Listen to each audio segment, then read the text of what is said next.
way I paint is I let paint sort of lead me to where it wants me to go.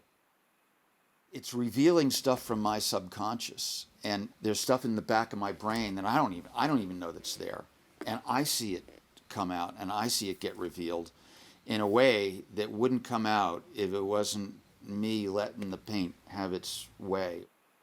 And I hope that as I go along, I'll be able to keep finding ways to let the materials offer me a way of expressing myself.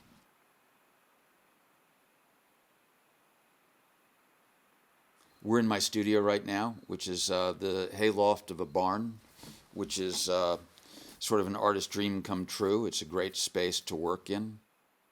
Up here, I do pretty large paintings. They're largely based on landscape, and I work on the floor. I have long brushes, and I let the paint splatter and move and have a certain motion and process of its own.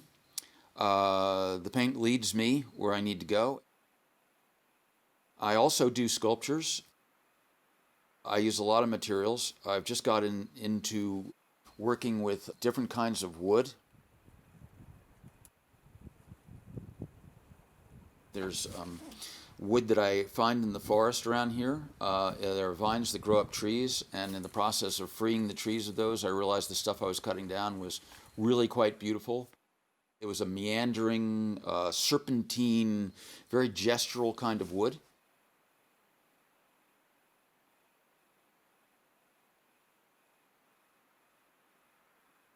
The work has gone through a strange process of growth and development, and I'm not sure it's entirely linear.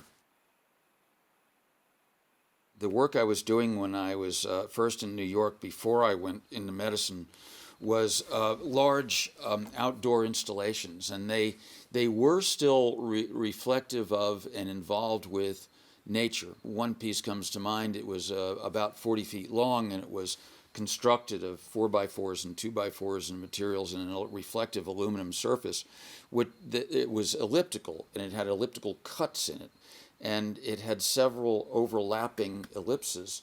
And so from different points of view of the piece, the sunlight would reflect on that aluminum surface, and it would go from white to dark gray to black, and the ellipses would foreshorten to appear as circles.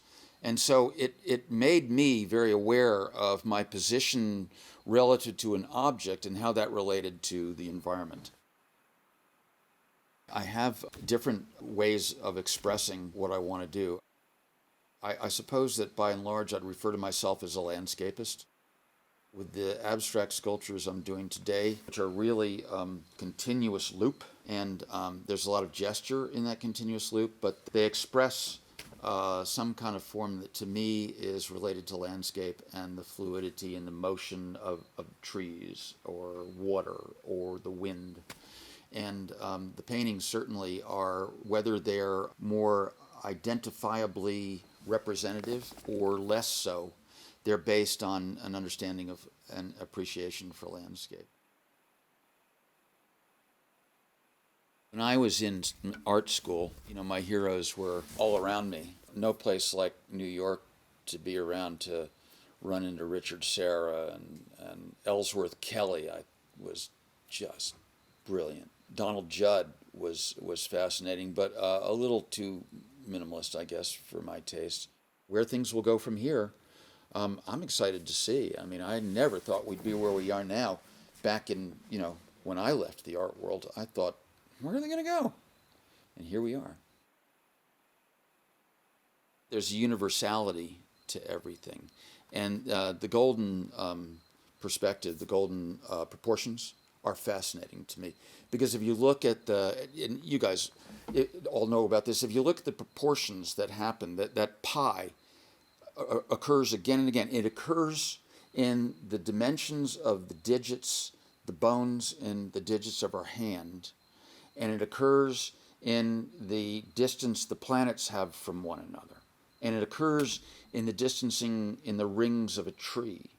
It's everywhere, and it's an infrastructure to the way things are put together that's fascinating. And good cabinet makers, good furniture makers know that pie and that relationship. And when they make the drawers ascend according to that rule, your eye just says, yeah, that's right. When I was in New York, I always thought New York City was the center of the world. And in a lot of ways it is. And I would never leave New York. And then I got out of New York and I was up in Buffalo in medical school. And then after that, I was fishing for landlocked salmon in the streams up there and getting out in the cold, cold water and catching and releasing.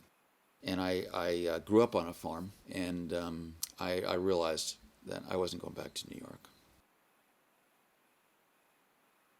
The farm is, to me, an important way of life. I'm with nature. I feel it. I live it. I reflect it in my work. There's a love there for nature and farming and the environment that is really important and integral to my work. I'm not as good as this.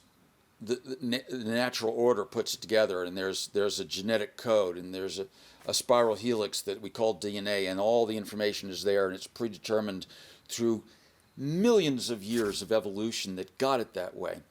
I'm trying to put millions of years of evolution onto a painting. I'm trying to find.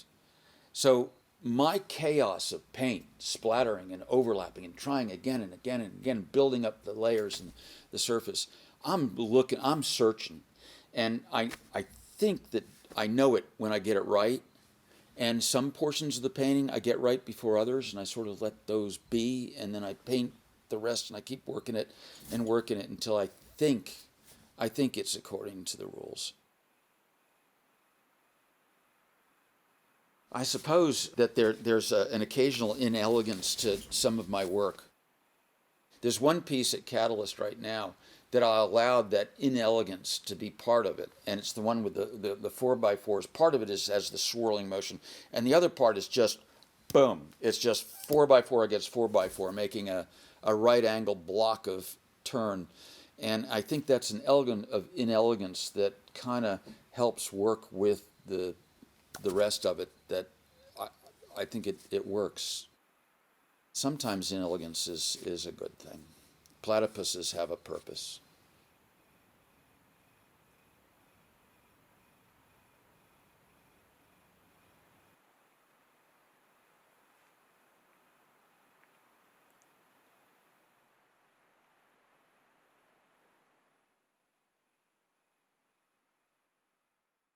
I was a pretty good doctor, but I'm a better artist. I'm where I belong right now.